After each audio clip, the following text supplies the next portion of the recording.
Oke teman-teman, kita hari ini akan mendiskusikan satu bab, yaitu tentang perhitungan biaya pesanan dan biaya proses.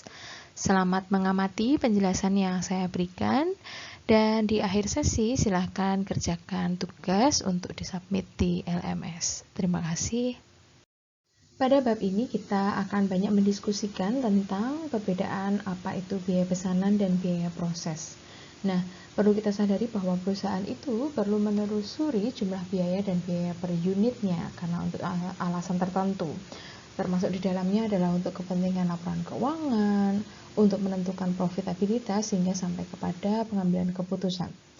Nah, secara umum dalam sistem akuntansi itu dibagi menjadi dua untuk perusahaan manufaktur. Dua jenis utamanya yaitu tentang perusahaan berbasis pesanan dan perusahaan berbasis proses. Yang pertama adalah perusahaan berbasis pesanan. Biasanya di perusahaan ini itu lebih pada menyediakan jasa yang kemungkinannya berbeda dari setiap pelanggannya. Jadi based on pesanan. Nah, biasanya satu unit dan serangkaian unit itu bisa berbeda. Misalnya saja perusahaan percetakan, konstruksi, pembuatan perabot.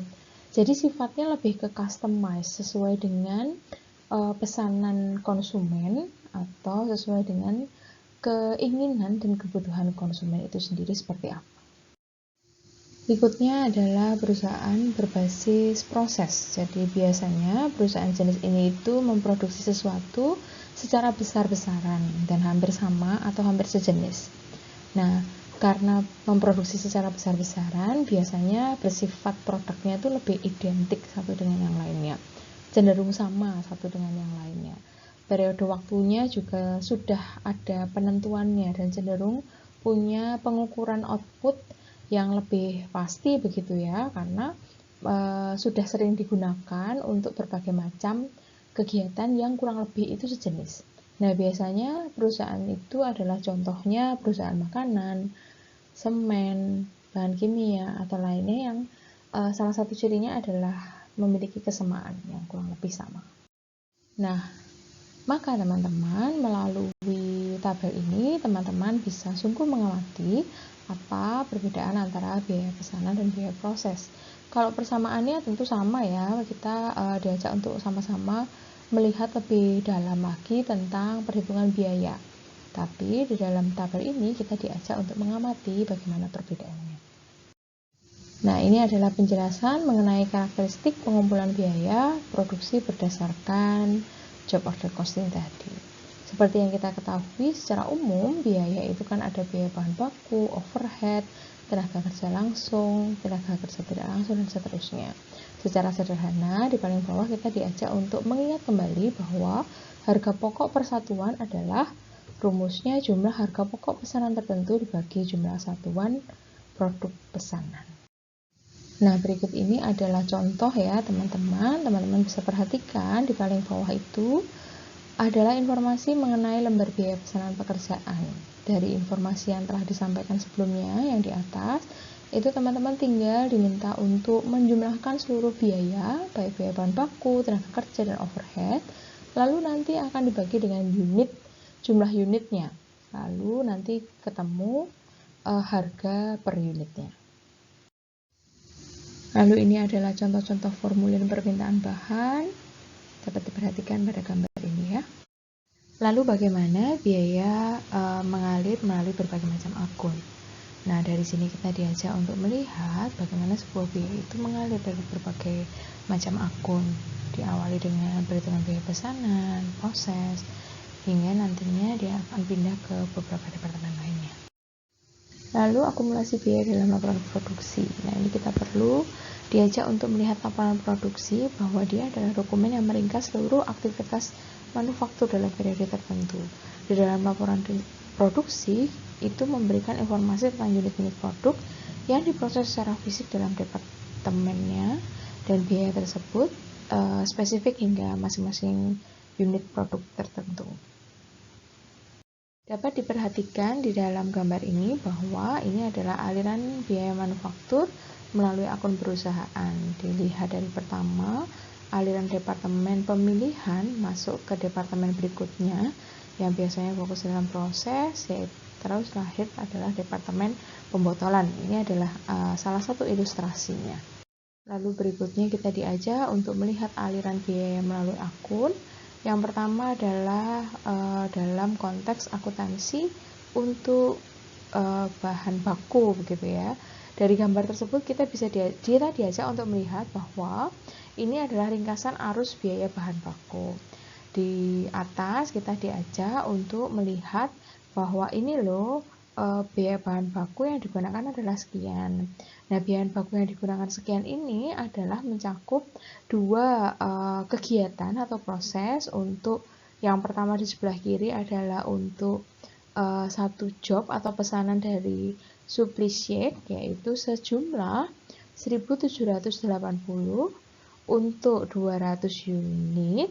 Kemudian di sebelah kanan adalah untuk pesanan Liga Strong sebanyak 1.300 unit. 1.300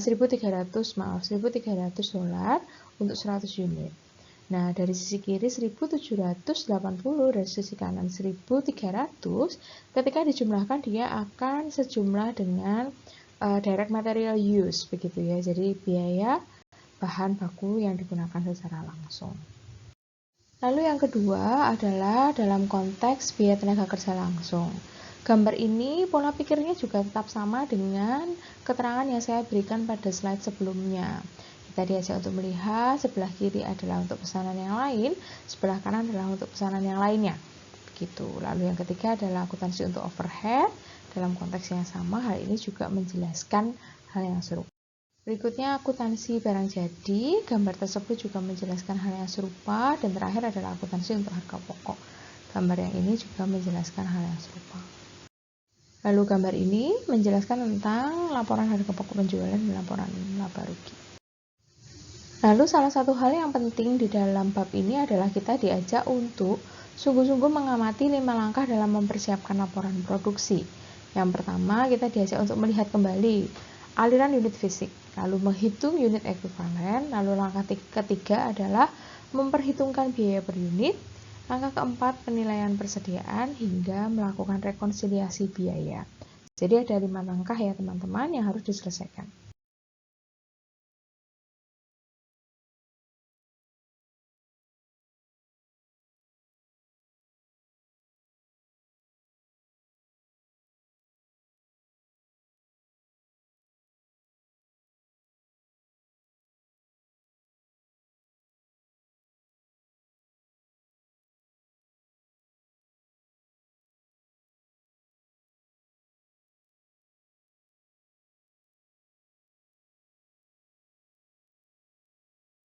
Slide ini digunakan untuk menjelaskan tentang informasi production and cost. Silakan diamati seluruh proses, lalu berapa persentasenya untuk informasi ini.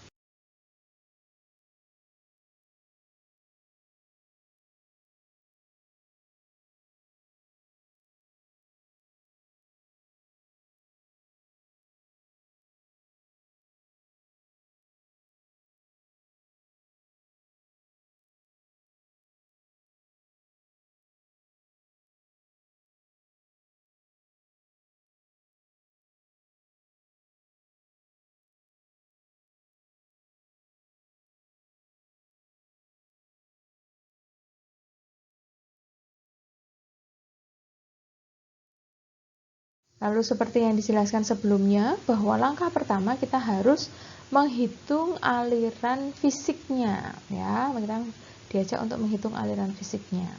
Silahkan dikerjakan saja, angka-angkanya dimasukkan, lalu kita akan melihat aliran fisik yang sama-sama menunjukkan bahwa itu 60.000.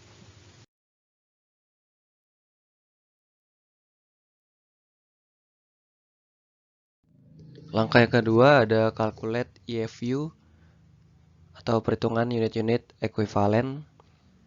Secara singkat, laporan produksi unit-unit ekuivalen dengan metode rata-rata tertimbang, yaitu yang pertama ada unit yang telah diselesaikan senilai 50.000, kemudian ditambah dengan unit-unit pada persediaan akhir dalam barang dalam proses.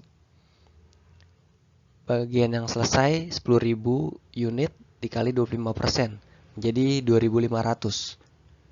Kemudian ditambah dengan unit yang telah diselesaikan tadi, menjadi output unit ekuivalen senilai 52.500. Seperti itu. Lalu langkah kedua, kita diajak untuk melakukan perhitungan unit ekuivalen atau laporan unit setara. Pada laporan unit setara ini, kita diajak untuk melihat unit output setara untuk bahan baku itu sendiri atau BWIP, barang dalam proses awal ya. Lalu dibandingkan dengan konversinya ya. Lalu kita diajak untuk melihat berapa unit output setara dari bahan baku dan konversinya atau unit ekuivalen barang dalam proses akhir.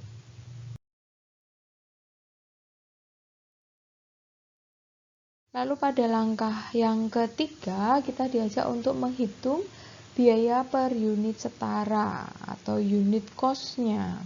Jadi kita diajak untuk menghitung dengan rumus tersebut sehingga kita bisa mendapatkan hasil dari jumlah biaya per unitnya.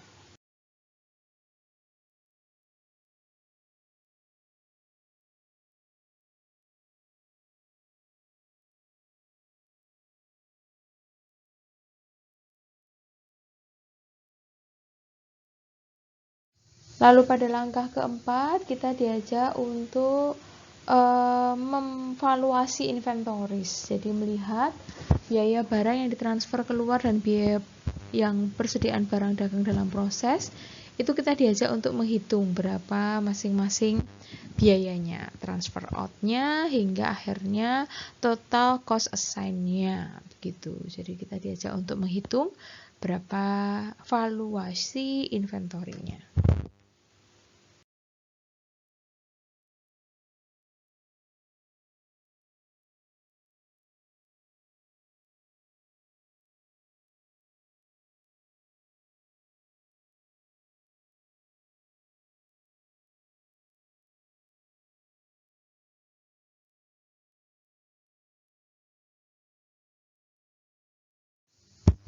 Lalu pada langkah yang terakhir kita diminta untuk merekonsiliasi, mencocokkan kembali antara rekonsiliasi biaya itu berapa dengan biaya yang telah diperhitungkan, apakah selaras atau tidak. Dan harusnya adalah selaras, jadi sama begitu ya biayanya.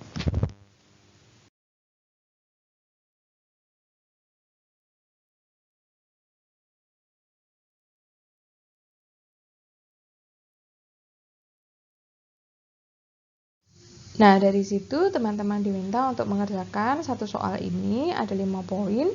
Silahkan dikerjakan bebas media Word atau tulis tangan lalu diupload di LMS. Maksimal pengerjaan adalah pada jam kuliah. Sampai bertemu lagi minggu depan. Terima kasih.